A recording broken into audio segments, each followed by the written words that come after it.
Oh my God, you know that's like real music right there.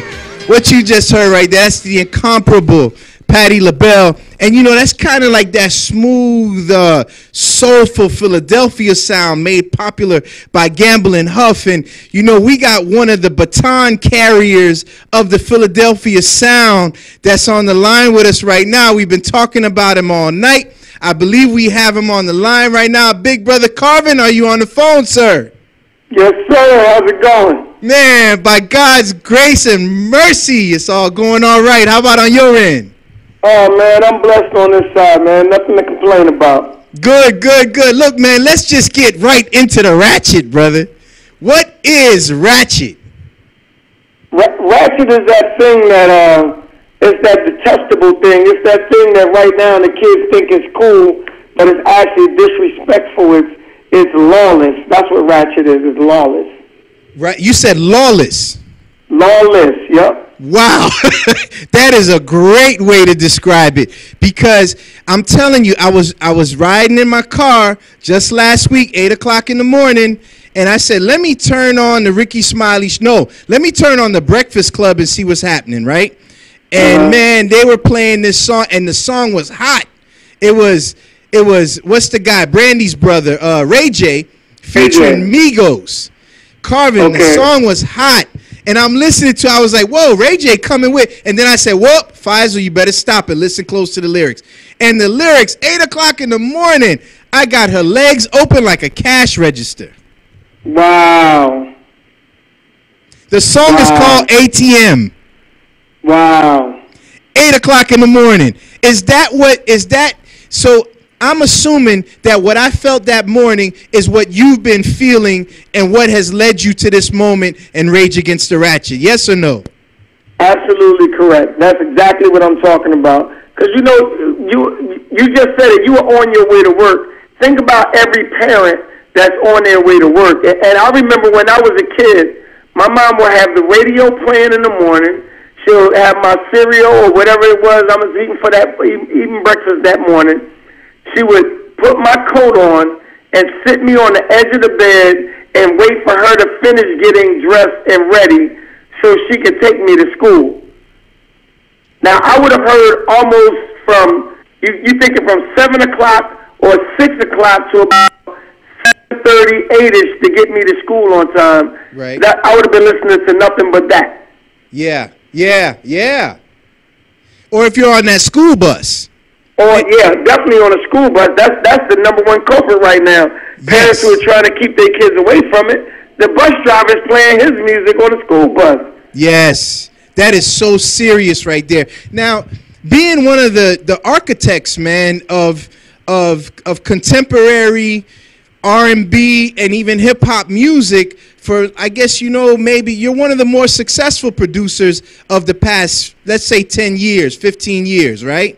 Now, what, you know, let me ask you this. Did you ever hear about that letter that circulated, you know, the anonymous letter, the producer or the record exec that was in the room and yeah, man. Listen, man, I'll post it up on the website. Basically, to those that don't know, there's an anonymous letter that circulated by a guy who says he was a music executive. He was in a room with some record label owners and then with some prison industrial complex owners, and they came up with the solution to fill the prisons by pushing more ratchet music. I mean, when you read that and when you heard that, being one of those brothers that is privileged to information that others don't know, did you believe that? Do you think that really happened, especially with the way music is? Oh, absolutely. I believe it happened. I believe it's happening. I mean, because when you look at the music, and really, and I can say when you look at black music, I hate using the term urban because they everything of ours, they strip the color out of it. Yeah. So when you look at black radio, because most black radios have black radio hosts and only play black music, but when you listen to black radio, literally everything is murder, kill, rob, and it's all chance that's brainwashing you and making our kids believe that this is it. So I mean, the best way to make a weapon, to make a warrior, to make someone out of control is by mind control. Yeah, and where else but put it on the radio to the masses, right? Of course, that's the easiest way to come in. Like, you ain't gonna let no thug, no killer in your house in the bedroom with your daughter. You ain't gonna let no drug dealer come in and say, yeah, I'm popping mollies. You ain't gonna let them walk in your house and sit down in your daughter's or your son's bedroom and it's like, yeah, we over here popping mollies, shooting guns, and everything. You're not gonna let that happen. But music, you let them right in your door. You let them right in the bedroom, right in there with your daughter, your son. Wow. And they creep right up in there. So now, you know, we just had a guest on before here. I don't know if you were tuned in at all, but his name was Wayne Rollins. He's got a new book called America 2064. And down here in South Florida, he's really a mobilizer and an organizer of community activism, right?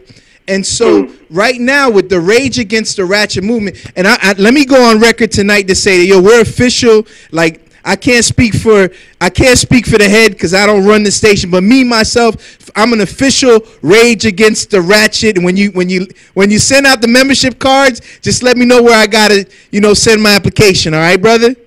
Done deal. That's a deal right there. Now, in saying that, now here we are in South Florida, where you got Clear Channel, you got all the major radio stations.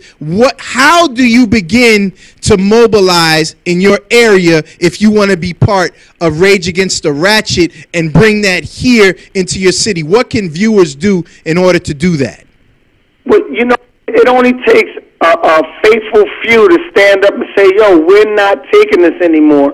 And you know what? You call your radio station. You sit down and have a meeting with the programmer. If you can round up at least 20 people to go in and sit down in the meeting with the radio programmer and say, yo, this don't represent us.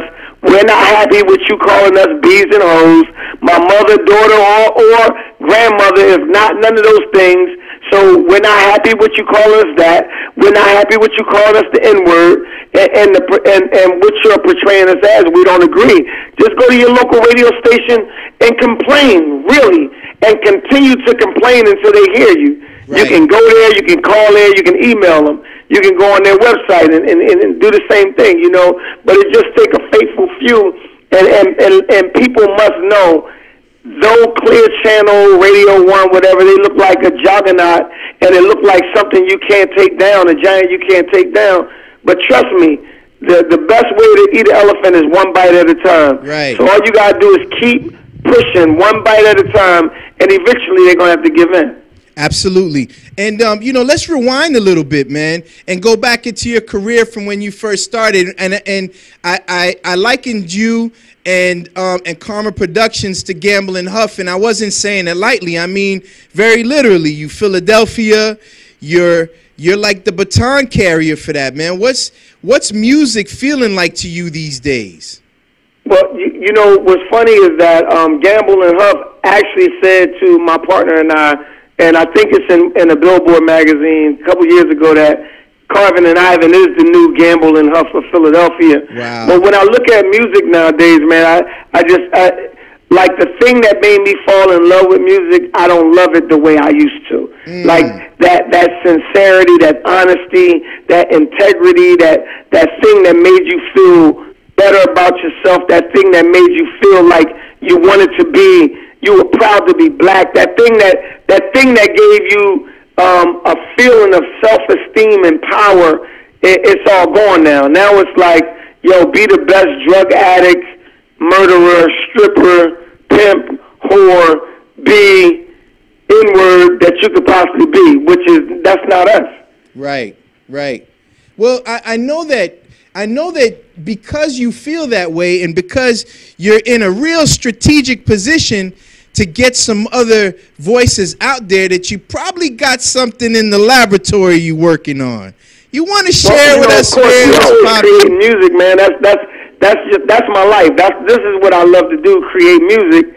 So yeah, we got a couple of things, and we work with an artist, by the name of Olivia. She's from London.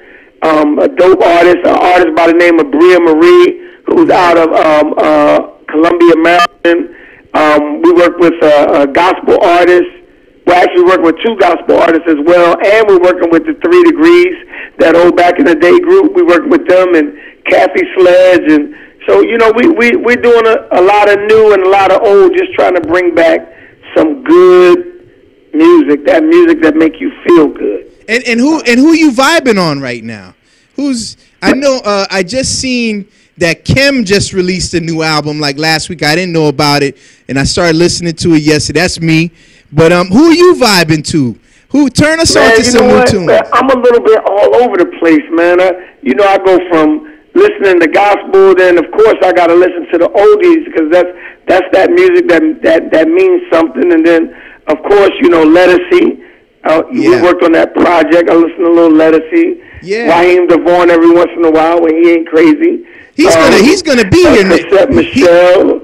I'm beautiful. I'm listening to some olders, and you know what? There's a new kid out of Maryland. I forget his name, but this kid is good, man. His music is good too. You gotta text me and send me that name so we can pull up the videos, because we're all about exposing new, really good music. And unfortunately, it just seems like today the backstory has taken the front seat to the industry, and what's called the entertainment industry. It has more to do with what happens outside of the booth and the record than it has to do with with the music. So yeah, man. So when you're doing that, talk a little bit about what you look for in an artist, man. Well, you know what, man? Honestly, I look for truth. I look for integrity. I look for someone that loves music for what it is, and not looking at music for a quick come up. Like, this is my way to get some money. I'm trying to get a hustle. Like, this is not a hustle. This is a lifestyle. This is a passion. You know what I'm saying? Yeah. So when I find people that love the art, that believe in the music, and want to make a difference with what they say, and want to be different and not like the rest of them, I think that's commendable. And those are the things I work off of to try to make sure we can give that artist everything they need to be different. Absolutely. Now there's an event coming up on September 3rd over in Wilmington, Delaware, I understand, right? Yeah, yep. Wilmington, Delaware, we're going out, and we're going to be protesting, and we're going after a radio station out there. It's like we're going to keep on going after whomever we got to go after to get this garbage off of the airwaves that's poisoning our kids. So we're trying to make it our business to go at them. So we're going to be at KISS 101.7 FM at 704 King Street in Wilmington, Delaware. We're going to be there at 11:30, and we're going to be there till about 2:30, just talking to the people, protesting, and talking about how this music is destroying our community. And what's crazy, it's affecting the black community, but it really is affecting every community. Because when you go to the concerts, there's more white faces than black faces. So this is a national issue. You know what I mean? Yeah. Speaking of it being a national issue, what about going at the FCC about WJKS in Wilmington or whatever the station is in your area as a strategy? Do you suggest that? Should we go and even bypass sometimes the station and go straight to the FCC? Well, you know what? We're already doing that. And one thing about the FCC, they work off complaints. So if there's nobody complaining, the FCC doesn't even know there's something's going on in that town. But we've already set up plans to go meet with the FCC and those over the top of the FCC to see how we can get the law enforced. Because the issue is no radio station should be playing the music that they're playing. The FCC regulation says that music should not be played from 6 a.m. to 10 p.m. So almost every station across the country is in violation of the FCC regulation.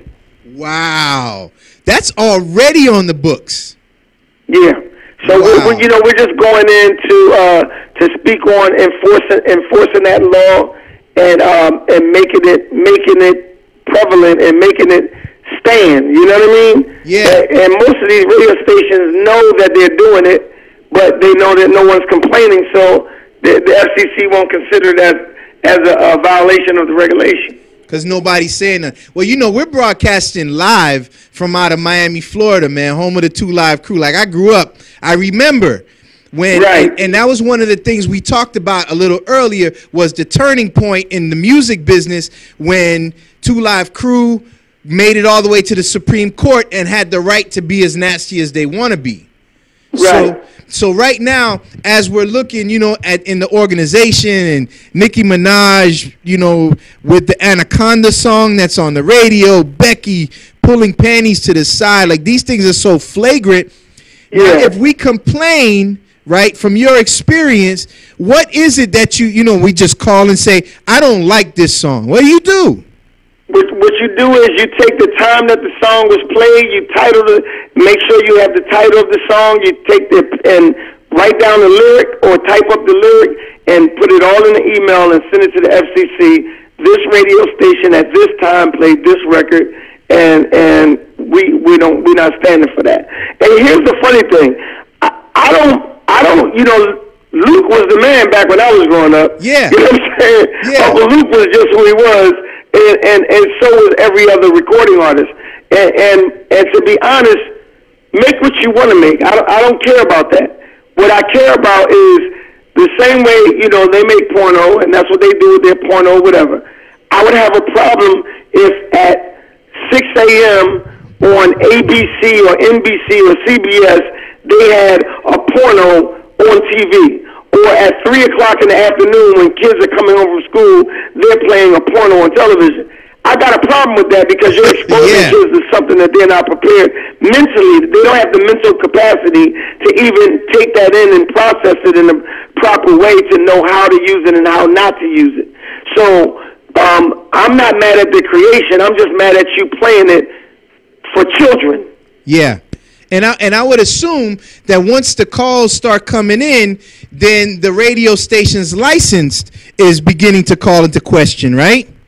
Most definitely. It will take away their license to be a radio station. And that's where the power is. That's where the power is. Got you. Now, I got to tell you this, man. You have, I believe you produced and either co-wrote or wrote a song that I've been in the class, I teach in classrooms and with young people, and this song, I don't know if you ever thought of it as such, but it's actually a philosophical treatise, okay? Okay. If I would have knew the girl next door would have been you, okay? Right. Now, yeah, that's me. I can't tell you how many times I've taught young men about, I know you want the girl who's really cool in school, but it's usually the one that you don't want that ends up being right. Right. When she grows up into that beauty, you're like, oh my God, you've been here the whole time. I've been ignoring you. That's right, brother. And I'm telling you, that song has been able to carry me through many a lecture to prove a point that otherwise I could not have proved it without saying, y'all know that Musique Soul Child song? He's singing where you are right now. Brother. Absolutely, man. So it's really an honor and a pleasure to be here with you. I hope you know that in the future you could just come in from time to time, give us an update, and we really want to bring you down here.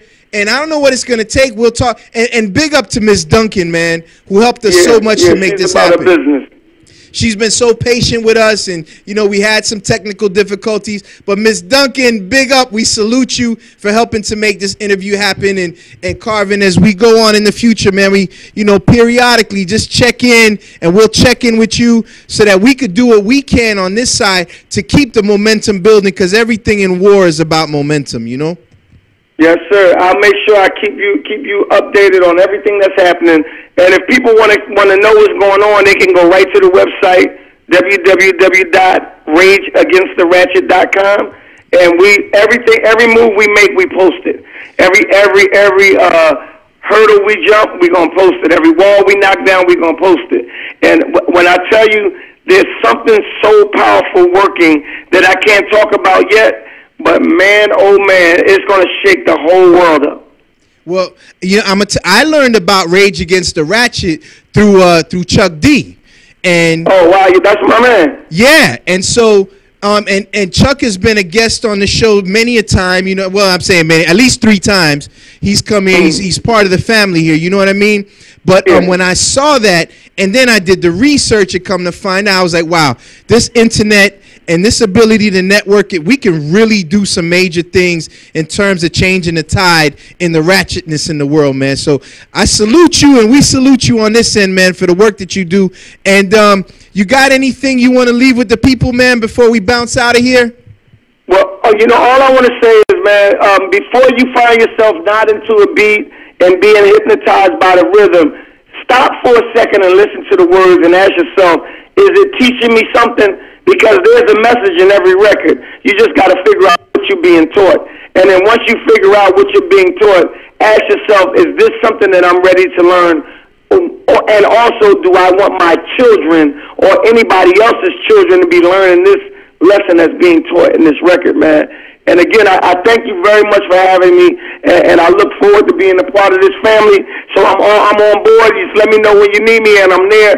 And we're gonna make it our business to get down there to you, man. Because we gotta, as a community, we gotta make sure that our international look is not the look of a savage or beast or an animal. You know what I'm saying? Yeah. Because it's through a lot of the ratchet music on the radio that made it understandable why they brought tanks into Ferguson. Absolutely. That's a whole other part of the discussion right there, man. Yeah, man, listen, that's something I'm talking about, because if our music is saying I kill an N-word, I murder N-word, listen, if these people are listening to our music too, so if we so easy to kill us, they are very afraid, because they're like, if they're going to kill themselves, we don't stand a chance. No doubt. No doubt. Hey, man, again, Carvin, thank you so much, man. Salute to Karma Productions, everybody that's over there. God willing, we'll talk to you soon. Oh, yeah, man, say what's up to the children in Bible study for us, all right? Will do. All right, my brother. Lots of love to you, man. And we going off into this video. Yo, to God be the glory. We going in. To God be the glory. This is Musique Soul Child, produced by Carvin Haggins, Girl Next Door. Yo!